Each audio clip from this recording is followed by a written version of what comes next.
Assalamualaikum warahmatullahi wabarakatuh.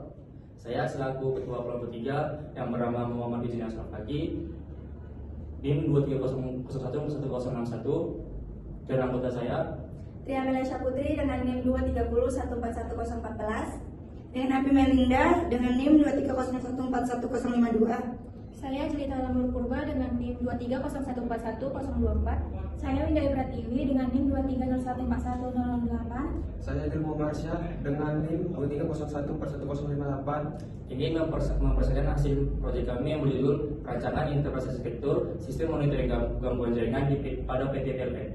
Saya Muhammad Izin Ashraf Faki dengan NIM 230141061 ingin menjelaskan database yang kami gunakan. Yang pertama itu ada ID laporan berfungsi sebagai identitas unik untuk setiap laporan gangguan. Nah, yang kedua itu adalah nama pelanggan. Menyimpan nama pelanggan yang melaporkan gangguan listrik. Batas maksimal 100 karakter dianggap cukup untuk menyimpan nama lengkap pelanggan. Yang ketiga itu ada lokasi. Digunakan untuk menyimpan alamat atau lokasi terjadinya gangguan. Tipe data teks dipilih karena panjang alamat dapat bervariasi dan membutuhkan ruang penyimpanan yang lebih fleksibel. 4. Yaitu keluhan. Berisi deskripsi atau penjelasan mengenai gangguan yang dialami pelanggan. Informasi ini membantu petugas dalam memahami permasalahan sebelum melakukan penanganan. Nah, yang kelima itu ada tanggal lapor. Menyimpan tanggal dan waktu saat laporan dibuat. Data ini penting untuk mengetahui urutan laporan dan menghitung waktu penanganan gangguan. Yang keenam ada status, menunjukkan kondisi atau perkembangan penanganan laporan. Nilai yang tersedia yaitu menunggu validasi, sedang diproses, dan selesai. Pengguna tipe data enum bertujuan agar status yang dimasukkan selalu sesuai dengan pilihan yang telah ditentukan. Yang ketujuh ada prioritas. Digunakan untuk menentukan tingkat urgensi suatu laporan. Terdiri dari 3 kategori yaitu tinggi, sedang, dan rendah. Prioritas membantu teknisi menentukan laporan mana yang harus ditangani terlebih dahulu. Yang ke-8 ada foto bukti. Menyimpan nama atau lokasi file foto yang diunggah pelanggan sebagai bukti gangguan. Foto tersebut dapat digunakan untuk mempermudah proses verifikasi dan analisis gangguan. Nah, yang ke-9 itu ada ID teknisi. Menyimpan kode teknisi yang bertanggung jawab menangani laporan. Kolom ini berfungsi sebagai penghubung antara tabel laporan gangguan dengan tabel teknisi. Kesimpulannya, tabel laporan gangguan dirancang untuk mengelola seluruh informasi terkait pelaporan gangguan listrik secara terstruktur. Dengan adanya data pelanggan, lokasi gangguan, status penanganan, prioritas, dan teknisi yang bertugas, proses monitoring dan penyelesaian gangguan dapat dilakukan secara lebih efektif dan terdokumentasi dengan baik. Bahasa dan struktur database ini sudah sesuai untuk mendukung pengembangan website monitoring gangguan listrik pada PT PLN. Selanjutnya akan dibacakan oleh saya Winda Ibratiwi.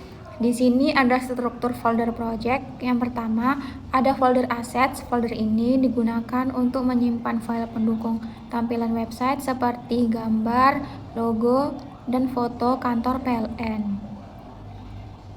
Folder ini terdapat file gambar kantor_PLN yang kemungkinan digunakan sebagai gambar pada halaman login atau dashboard.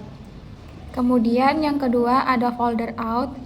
Folder ini berfungsi untuk menangani proses autentikasi pengguna seperti login, logout, validasi akun pengguna. Folder ini penting untuk memastikan hanya pengguna yang memiliki hak akses yang dapat menggunakan sistem. Yang ketiga ada folder components. Folder ini berisi komponen-komponen utama sistem. Beberapa file yang terlihat antara lain: yang pertama ada monitoring gangguan PHP, digunakan untuk menampilkan data laporan gangguan listrik yang masuk ke sistem. Pada halaman ini, pengguna dapat melihat status gangguan dan perkembangan penanganannya.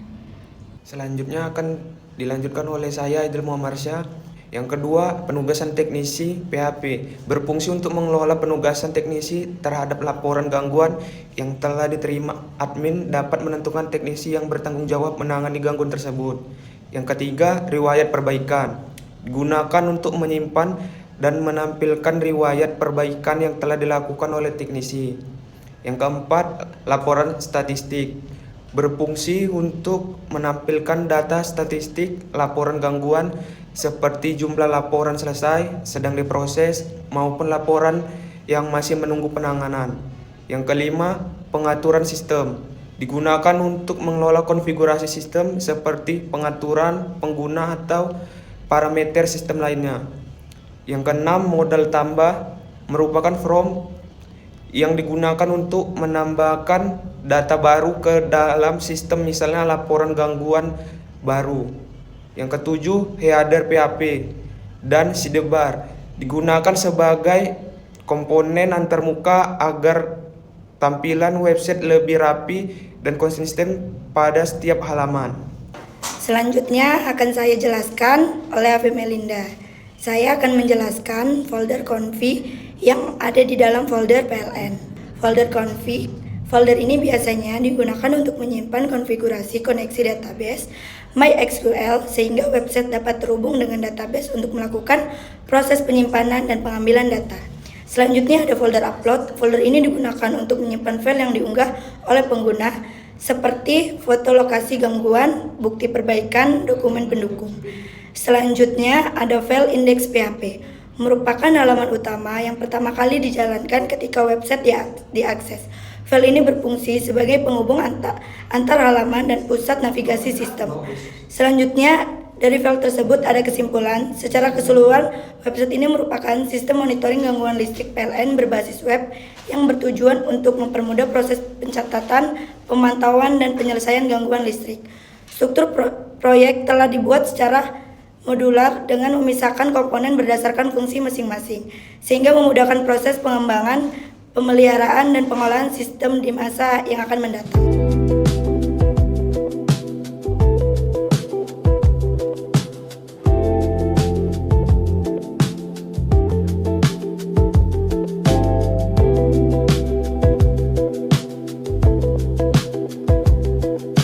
Selanjutnya akan dilanjutkan oleh saya, Tria Melisa Putri. Di sini saya akan menjelaskan fitur-fitur yang ada pada website yang telah kami selesaikan. Yang pertama itu ada fitur login. Fitur login merupakan halaman awal yang digunakan untuk melakukan autentifikasi pengguna sebelum mengakses sistem pada halaman ini. Pengguna diminta untuk memasukkan username dan password yang telah terdaftar.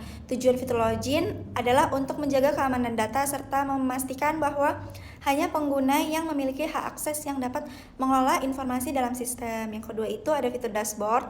Dashboard berfungsi sebagai halaman utama yang menampilkan ringkasan informasi terkait kondisi sistem secara keseluruhan. Pada halaman ini terdapat data jumlah laporan gangguan, laporan yang sedang diproses, laporan yang telah selesai, serta statistik lainnya yang ditampilkan dalam bentuk kartu informasi dan grafik. Dashboard membantu pengguna memperoleh gambaran umum mengenai kondisi pelayanan gangguan listrik secara cepat dan real time.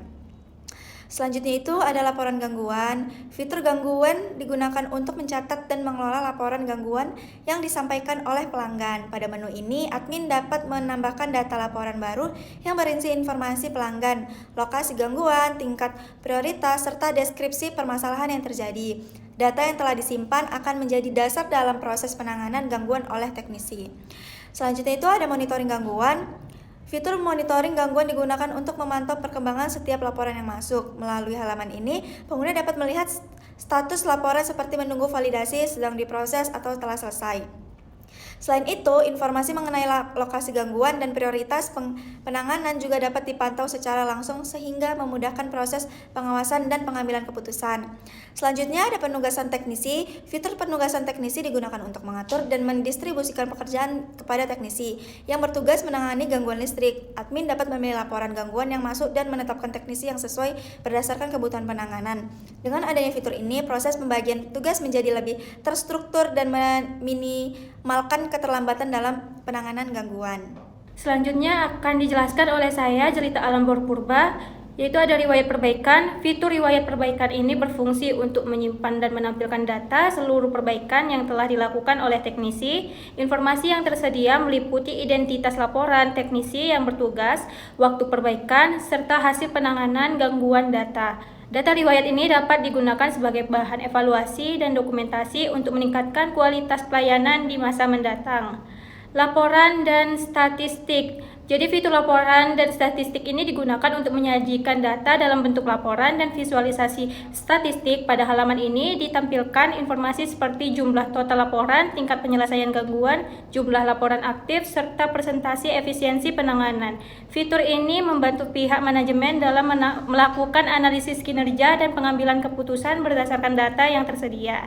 Pengaturan. Fitur pengaturan ini digunakan untuk mengelola konfigurasi sistem. Melalui menu ini, pengguna dapat mengubah informasi akun, memperbarui data profil, mengatur hak akses, serta melakukan penyesuaian terhadap kebutuhan sistem.